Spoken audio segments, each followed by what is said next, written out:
العالمین والصلاة والسلام علی سید الانبیاء والمرسلین اما بعد فاعوذ باللہ من الشیطان الرجیم بسم اللہ الرحمن الرحیم۔ الحمدللہ الہادی پروگرام میں اللہ تبارک و تعالی اور اس کے رسول کریم صلی اللہ علیہ وسلم کی اطاعت کے حوالے سے جو کچھ قرآن عظیم میں ارشاد فرمایا گیا اس کی روشنی میں ہم درس کر رہے ہیں، اور اس سلسلے میں 2-3 پروگرام آپ دیکھ چکے ہوں گے، اور اس کو اتنی طوالت دینے کا مقصود یہ ہے کہ اچھی طریقے سے یہ بات ذہن نشین ہو جائے کہ جب تک اطاعت نہیں ہوگی، انسان اپنی مرضی سے کتنے ہی اچھے اعمال کیوں نہ کر لے،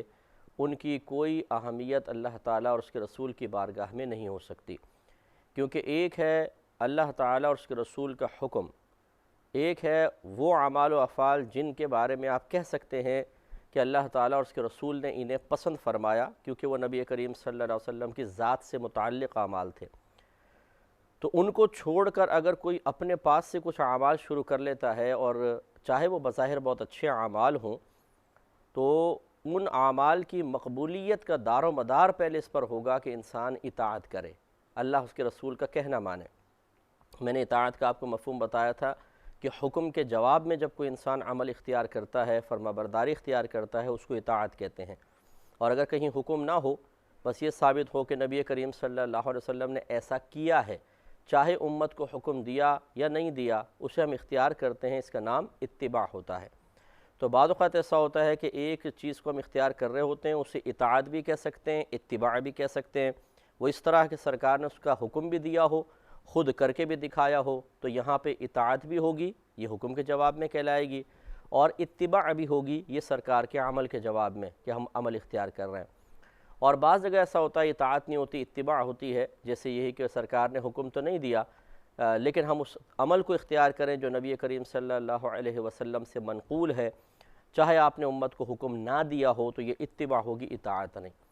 اب ہونا یہ چاہیے کہ اطاعت اور اتباع اس کو فوقیت دیں۔ اس کے بعد اگر وقت بچتا ہے، اس کے بعد اللہ تعالیٰ مزید توفیق دیتا ہے، تو پھر اپنے پاس سے ہم کچھ اعمال و افعال اختیار کر سکتے ہیں۔ لیکن ہوتا یہ ہے کہ نہ ہم اطاعت کی طرف آتے ہیں، نہ اتباع کی طرف آتے ہیں۔ جو لوگوں کے درمیان مختلف نئی چیزیں رائج ہو جاتی ہیں، ہم ان پہ بڑے زبردست توجہ کرتے ہیں، اگرچہ فی نفس ہی وہ چیزیں ناجائز نہیں ہوتی ہیں، جائز بھی ہوتی ہیں، لیکن جب تک آپ اپنی ڈیوٹی پوری نہ کریں تو اضافی کام کی کوئی ویلیو نہیں ہوتی، اوور ٹائم کی کوئی ویلیو نہیں ہے۔ اوور ٹائم اسی وقت ویلڈ ہوتا ہے کہ جب آپ پہلے ڈیوٹی تو کریں۔ اگر صبح 8 سے شام 8 تک آپ کی ڈیوٹی ہو، اور پھر شام 8 سے 10 بجے اوور ٹائم ہو، اور کوئی ڈیوٹی پہ نہ آئے اور کہے کہ جی میں اوور ٹائم کر لیتا ہوں، تو کیا اس کو وہ تنخواہ کا مستحق ہوگا؟ کیا اس کو اس فیکٹری میں، اس ادارے میں رکھا جائے گا؟ لازم بات ہے کہ نہیں، اسے نکال دیا جائے گا۔ تو اسی طریقے سے ہمارے ہاں ہے کہ ہمارے مسلمان اب ڈھونڈتے ہیں مختلف چیزیں کہ جو اطاعت اور اتباع کے علاوہ ہوتی ہیں، لیکن ہمیں نیک عمل محسوس ہو رہی ہوتی ہیں، اور اس پر ہم استقامت پذیر ہو جاتے ہیں، اس گمان کے ساتھ کہ اب انعام وہ ملے گا جو اطاعت اور اتباع کے جواب میں ملتا ہے۔ بس یہی ایک چیز ہے جس کو ہمیں سمجھنا ہوگا۔ لہٰذا بہت سارے لوگوں کو آپ دیکھیں گے نماز نہیں پڑھیں گے، روزی نہیں رکھیں گے، قرآن پاک کی تلاوت تو سالہ سال سے گزر گئی، پھر نہیں قرآن پاک کو اٹھاتے ہیں، سالہ سال گزر گئے ہیں، اور اسی طریقے سے گناہوں سے پرہیز کا کوئی تصور نہیں ہے، لیکن وہ نیک اعمال بظاہر اپنے پاس سے کر لیتے ہیں۔ جیسے مثال کے طور پر ایصال ثواب کے اندر بڑی محنت کریں گے، اسی طرح غریبوں کے اندر کھانا کھلانا ہے، اور اسکول بنا دیا، اور کوئی بچیوں کی شادی کر دی۔ اب یہ بھی نیک اعمال ہے، اس کا انکار تو نہیں، لیکن اطاعت اور اتباع کے بعد ان کی کوئی ویلیو تھی۔ اگر آدمی ڈیوٹی پوری نہ کرے اور پھر یہ ان کاموں میں لگا رہے، تو یہ ایک شیطانی دھوکہ ہے بہت بڑا، کہ انسان کو جو اصل کام ہے، جو فرض، واجب، سنت موقدہ، غیر موقدہ وہ چیزیں آ رہی ہیں، ان سے ہٹا کر خالی مستحبات میں لگا دیتا ہے، اور اس طرح اس کی آخرت کو برباد کرتا ہے۔ تو ہم نے آپ کو بتایا تھا، اور اسی طریقے سے یہ جو آیت سورہ نساء کی آیت نمبر 59 تھی کہ یا ایھا الذین آمنوا اطیعوا اللہ واطیعوا الرسول واولی الامر منکم، اس میں نے آپ کو سمجھا دیا تھا کہ اللہ کی اطاعت کرو، رسول کی اطاعت کرو، اور ان لوگوں کی جو تم میں حکم والے ہیں۔ اور یہاں حکم والے سے مراد علماء فقہا ہیں، کہ جو قرآن و حدیث کے احکام کو ہمارے سامنے بیان کریں گے، نئے احکام کا حل پیش کریں گے، یعنی نئے مسائل کا حل پیش کریں گے، اور پچھلے جو احکام منقول چلے آ رہے ہیں اگر تغیر زمانہ کے اعتبار سے اس میں کوئی تبدیلی چاہیے ہو تو وہ اس تبدیلی کی نشاندہی بھی کریں گے۔ تو اس لیے ان علماء فقہاء کا بڑا مبارک وجود ہے جو کوئی زمانہ اس سے خالی نہیں ہوگا۔ یاد رکھیں کوئی بھی زمانہ اس سے خالی نہیں ہو سکتا، کیونکہ مسائل نئے نئے پیدا ہوتے رہیں گے۔ جب نئے نئے مسائل پیدا ہوتے رہیں گے تو نئے نئے علماء بھی پیدا ہوتے رہیں گے جن کو اللہ تعالیٰ ایسی صلاحیتوں سے نوازتا رہے گا اور وہ لوگوں کی مشکلات کا حل پیش کرتے رہیں گے۔ اس کے بعد یہ اگلی آیت پڑھی تھی سورہ محمد کی آیت نمبر 33 تھی کہ یا ایھا الذین آمنوا اطیعوا اللہ و اطیعوا الرسول ولا تبطلوا اعمالکم، اے ایمان والو اللہ کی اطاعت کرو، اس کے رسول کی اطاعت کرو اور اپنے اعمال کو باطل نہ کرو، ضائع نہ کرو۔ تو پہلا حصہ تو وہی ہے کہ ہمیں اللہ اس کے رسول کی اطاعت کرنی چاہیے، اور یہ میں انشاءاللہ آپ کو بتاؤں گا کہ کیسے اطاعت کریں گے، اطاعت تک پہنچا کیسے جا سکتا ہے، استقامت کیسے حاصل کی جا سکتی ہے، وہ میں عرض کرتا ہوں۔ لیکن اگلا جو حصہ ہے کہ وَلَا تُبْطِلُوا أَعْمَالَكُمْ، اور اپنے اعمال کو باطل نہ کرو، اس سے مراد یہ ہے کہ اپنے اعمال کو کر کے کوئی ایسا عمل نہ کرو کہ جس کی وجہ سے تمہارے سابقہ اعمال باطل ہو جائیں۔ لہٰذا کبھی ایسا ہوتا ہے کہ انسان بڑے اخلاص سے ایک عمل کرتا ہے لیکن اس کے بعد وہ چاہتا ہے کہ اس عمل کو میں کیش کر لوں، کیش اس طریقے سے کہ بعض اوقات وہ اپنے عمل سے دنیاوی فائدوں کے حصول کا ارادہ کرتا ہے، نمازیں پڑھتا ہے، روزے رکھتا ہے، کثرت سے سب کچھ، لوگ اس کی بزرگی کے قائل ہو جاتے ہیں، تو پھر وہ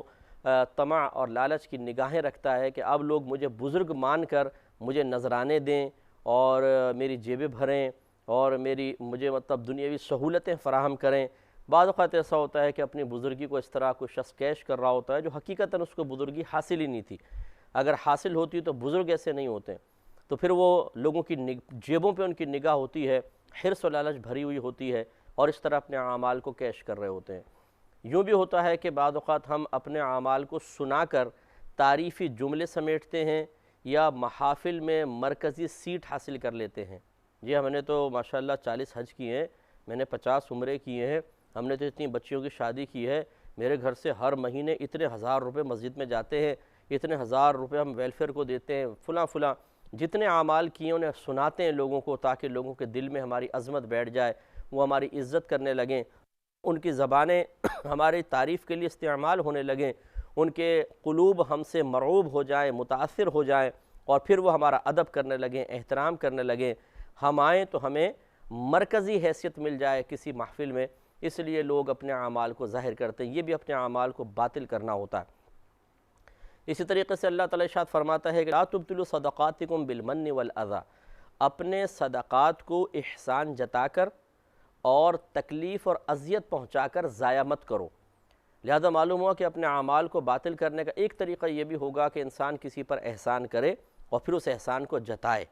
ہم نے تمہارے ساتھ یہ نہیں کیا تھا، تمہیں نوکری دلوائی تھی، تمہیں میں نے پیسے دیے تھے، تمہارے بیٹے کی جاب لگوائی تھی، تمہاری بیٹی کی شادی کی تھی۔ اس طرح بھری محفلوں میں بعض اوقات کسی کو بیچارے غریب کو ذلیل کر رہے ہوتے ہیں اور اسے احساس دلا رہے ہوتے ہیں کہ تم ہم سے حقیر ہو اور تمہاری ضرورت کو چونکہ ہم نے پورا کیا تھا لہذا تمہیں چاہیے کہ ساری زندگی ہمارے احسان مانتے رہو، اعتراف کرو، نگاہیں جھکا کر رکھو، ہمارے ادب اور تعظیم کے لیے ہمیشہ کوشاں رہو۔ یہ غلط طریقہ ہے، اس سے اگر آپ کسی کو طعنہ زنی کریں گے تو ہو سکتا ہے کہ آپ کے سارے اعمال یعنی جو اس سے متعلق اعمال تھے وہ ضائع ہو جائیں، جتنا آپ نے احسان کیا تھا اس کو کوئی بدلہ نہ ملے۔ اور اسی طرح ہم اذیت پہنچاتے ہیں، اذیت اس طریقے سے کہ بعض اوقات اشارتاً کنایتاً، جیسے کوئی شخص بیٹھا ہے، اب ہم کہیں کہ جی لوگ تو بس بھیک مانگنے آ جاتے ہیں اور بس دینا پڑ جاتا ہے، جی کیا کریں، اب وہ بیچارہ آپ سے مانگ چکا ہے تو اب آپ نے ڈائریکٹ احسان تو نہیں جتایا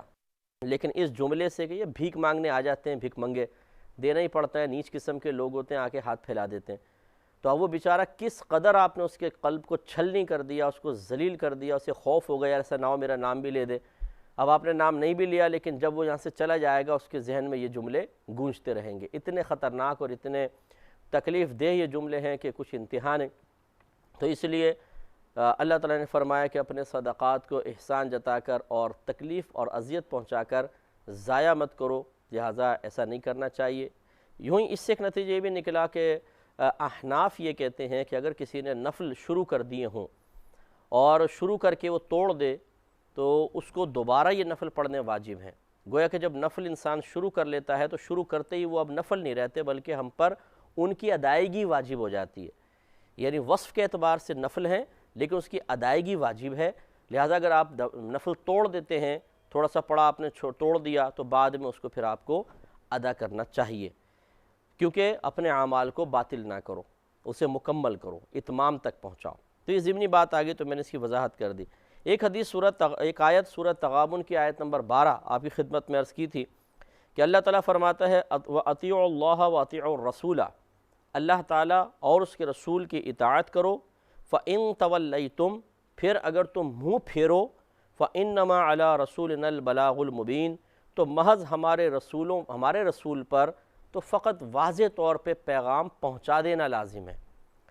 یعنی گویا کہ اللہ تعالیٰ نے فرمایا کہ اللہ کی اطاعت کرو، رسول کی اطاعت کرو، پھر بھی اگر تم منہ نہیں مانتے اور منہ پھیرتے ہو تو ہمارے رسول بری ذمہ ہیں، کیونکہ ان کا کام فقط یہ تھا کہ وہ اللہ تعالیٰ کا پیغام تم تک پہنچائیں، اور وہ انہوں نے پہنچا دیا۔ اس سے ہمیں معلوم ہوا کہ جو تبلیغ کرنے والے حضرات ہیں، خواتین ہیں، ہمارا کام ہے اللہ کے پیغام کو لوگوں تک پہنچانا، منوانا ہمارا کام نہیں ہے۔ لہٰذا ایسا نہیں ہونا چاہیے کہ ہم کوئی بات کہیں، اگر کوئی مانتا ہے تو خوش ہو جائیں اور نہیں مانتا تو ہم ناراض ہو جائیں، جی میری بات نہیں مانی، اور ہم اس کا بائیکاٹ کر دیں، اس سے بات چیت کرنا چھوڑ دیں۔ اگر وہ کسی کی نصیحت کو ترک کرتا تو شاید ہم اتنا برا نہ مانتے، بلکہ شاید بالکل ہی نہ مانتے، لیکن جب ہماری نصیحت اس نے رد کی تو ہم ناراض ہو گئے۔ تو معلوم ہوا کہ ہم اس مقام پر اللہ کے لیے ناراض نہیں ہو رہے بلکہ اپنی ذات کی خاطر ناراض ہو رہے ہیں کہ جی میرا کہنا کیوں نہیں مانا۔ اس طرح ناراضگی نہیں ہونی چاہیے، ہمارا کام ہے کہنا، اور اگر کوئی مانتا ہے بہت اچھی بات ہے، دل خوش ہو، یہ ایک فطری خوشی ہے جو اللہ عطا فرماتا ہے۔ اور ناراض اگر وہ کہنا نہیں مانتا، صدمہ ہونا چاہیے، چلے غصہ بھی آ گیا لیکن اس کا اظہار اس پہ نہ کریں کہ ٹھیک ہے چلو چھوڑ دیں، اور کوشش جاری رکھیں۔ تو یہ اظہار غضب کرنا، ناراض ہو جانا، یا بعض اوقات نہ غصے میں ہیں نہ ناراض ہیں لیکن تبلیغ چھوڑ دیتے ہیں، چھوڑے یار میں اب آئندہ نہیں کہوں گا، اس کو کوئی فائدہ نہیں، کہنا تو مانتا نہیں ہے۔ ایسا نہیں کرنا چاہیے، کوشش کرتے رہیں، کیونکہ ہمارا کام ہے پیغام پہنچانا۔ اور اس موقع پہ میں اکثر سمجھایا کرتا ہوں، عرض کرتا ہوں کہ اگر ہماری گورنمنٹ یہ اعلان کر دے کہ جو کسی کو نیکی کا حکم کرے گا، برائی سے روکے گا، اگر سامنے والے نے اس کی اس بات کو قبول کر لیا، عمل شروع کر دیا تو اس کو 10,000 روپے ملیں گے، اور اگر عمل نہ کرے تو کہنے والے کو کم از کم 5,000 روپے تو دیے جائیں گے کہ اس نے کہا۔ اب آپ بتائیے کہ کیا ہم اس بات کا انتظار کریں گے کہ سامنے والا ہماری بات مانے تو اس کو کہیں ورنہ نہیں، یا اگر ہم نے 2-4 کو کہا اس نے نہیں مانا تو کیا ہم تبلیغ چھوڑ دیں گے؟ لازم بات ہے کہ نہیں، بلکہ ہم یہ کہیں گے کہ یار مانے نہ مانے 5,000 تو ملیں گے۔ تو بس یہ ذہن میں رکھیے کہ جب آپ تبلیغ کرتے ہیں، نیکی کا حکم کرتے ہیں، برائی سے روکتے ہیں، تو اللہ تعالیٰ کی طرف سے فوراً ثواب مل جاتا ہے۔ اب اگر وہ شخص مان لے تو اور زیادہ ملے گا، نہ مانے تو کم از کم اپنے نام اعمال میں نیکیاں تو آ گئی ہیں نا، تو اس کی پھر بس قدر کرنی چاہیے۔ اگلی آیت کی طرف آتے ہیں، اور میں نے آپ کو بتایا تھا کہ یہ ایک آیت بھی عرض کی تھی، سورہ نساء کی آیت نمبر 64، کہ اللہ تعالیٰ نے جتنے بھی نبی بھیجے ہیں وہ اسی لیے بھیجے ہیں تاکہ ہم ان کا کہنا مانیں، یعنی ہم اپنے نبی کا کہنا مانیں گے کیونکہ سرکار کی اب شریعت چلے گی، لیکن جتنے پچھلے نبی تھے انہیں اس لیے بھیجا گیا کہ ان کی قومیں، ان کی امتیں ان کا کہنا مانتی رہیں۔ اللہ تعالیٰ فرماتا ہے کہ وما ارسلنا من رسول الا لیطاع باذن اللہ، ہم نے کسی بھی رسول کو نہیں بھیجا مگر اس لیے کہ اللہ تعالیٰ کے حکم سے اس کی اطاعت کی جائے۔ اگر محاورہ ترجمہ کریں تو یوں بنے گا کہ ہم نے ہر رسول کو فقط اس لیے بھیجا کہ اللہ تعالیٰ کے حکم سے اس کا کہنا مانا جائے۔ تو اس لیے اطاعت رسول انتہائی ضروری ہے۔ جب اتنا اہتمام ہے اطاعت رسول کا، اللہ تعالیٰ کی اطاعت کا، پھر آپ خود سوچئے کہ ہم اللہ کا کہنا تو نہ مانیں، رسول کی پسند ناپسند کا خیال تو نہ کریں، ان کی اطاعت کی طرف تو نہ آئیں، اور اپنے پاس سے کچھ اعمال اختیار کر لیں۔ تو یہ اصول سمجھ لیجئے کہ جب تک آپ ڈیوٹی پوری نہیں کریں گے اضافی کام کرنے کا کوئی فائدہ نہیں ہے۔ اور میں اکثر یہ سمجھاتا ہوں، مثال سے آپ کو بھی عرض کرتا ہوں کہ آپ سوچئے اگر کوئی شوہر سن رہے ہیں تو وہ سوچیں اگر آپ زوجت سے کہیں فلاں چیز لا کر دینا، وہ کہ میں نہیں لاتی ہوں، فلاں کام کرنا، وہ کہ میں نہیں کرتی ہوں، پھر فلاں کام کر دو، میں نہیں سنتی ہوں، فلاں جگہ نہ جاؤ، میں تو ضرور جاؤں گی، فلاں جگہ جاؤ، میں نہیں جاؤں گی، اور پھر وہ آپ کے کمرے کی چادر وادر ٹھیک کر کے کہے کہ دیکھا کتنا اچھا خوبصورت کمرہ کر دیا، تو کیا آپ کو یہ اس کا کام کرنا پسند آئے گا؟ یقینی سی بات ہے کہ آپ یہ کہیں گے کہ میرا کہنا تو کچھ بھی ایک بھی نہیں مانا، اور جن کاموں کو میں نہیں کہہ رہا ہوں وہ کر رہی ہے، کہ جوتے سیدھے کر کے رکھ رہی ہے، اور صوفے کی گدیاں سیٹ کر کے رکھ دی ہیں، چادر کو سیدھا کر دیا ہے، شیشے پہ ذرا تھوڑا سا ہاتھ واتھ مار دیا ہے، تو یہ کام تو میں نے کہے نہیں تھے۔ تو آپ کبھی بھی اس کے ان کاموں سے مطمئن نہیں ہوں گے، بلکہ آپ کے ذہن میں یہ ہوگا کہ اس نے میرا کہنا نہیں مانا۔ ایسے ہی ماں باپ اپنے اولاد کے بارے میں غور کر لیں کہ اگر ایسا ہوتا کہ اولاد آپ کا کوئی بھی کہنا نہ مانے اور چند چیزوں پہ جو آپ نہیں کہا نہیں آپ نے لیکن کر دے، تو کیا آپ خوش ہو جائیں گے؟ تو اللہ تبارک و تعالیٰ بلا تمثیل عرض کرتا ہوں کہ جو اس نے احکام بیان فرمایا اس کے رسول نے، ان کو ماننا ضروری ہے، اس کے بعد پھر آپ اپنے طور پہ کچھ کرنا چاہیں تو وہ مقبول ہوگا۔ اللہ تعالیٰ سمجھنے کی توفیق عطا فرمائے، آمین۔